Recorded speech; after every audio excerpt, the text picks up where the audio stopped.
Well, in the 1980s, computer architecture was being taught in a very descriptive fashion, almost as if you were walking through a museum like the Prado and looking at two different paintings and trying to compare them.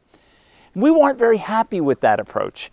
We wanted something that was based on important measures like performance and cost. So we began to write our book based on those things so that the field would become an engineering and scientific approach rather than one based on more descriptive approaches.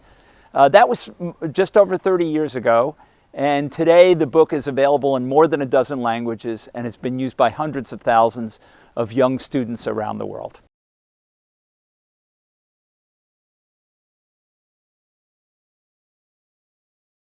How efficiently can you make the computer run?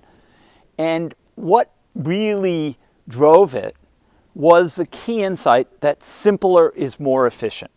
So think of an essay that you're reading. Suppose the essay uses really complex words and difficult sentence structures. It's hard to read fast. You have to go very slowly, very slow pace.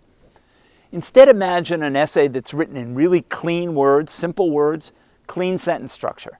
You can read it very fast. That's what RISC does. It uses instructions which are very simple and can be executed very fast. That gave us a breakthrough in terms of performance, which today has led to advantages in terms of efficiency, power use, and other things.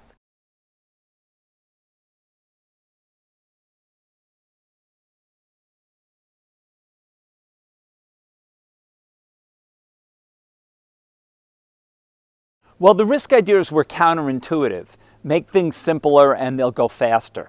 So we had to really illustrate why that was true. And what happened in the industry was as we shifted to a wider variety of computing devices, smartphones being the most obvious example, but tablets being another example, that efficiency advantage that RISC had became more and more important because you cared about energy efficiency. How long would a battery last? You cared about cost because those are relatively low-cost devices. So that became the driving force.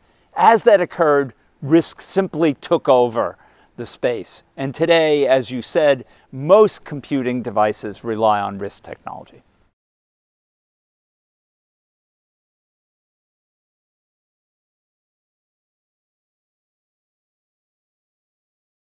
Well, computer architecture is a technology-driven field, and it's going through a change right now as we come to the end of Moore's Law and the slowdown in progress in semiconductor technology.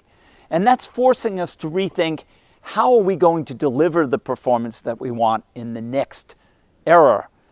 In particular, the demand for performance for artificial intelligence is growing by leaps and bounds.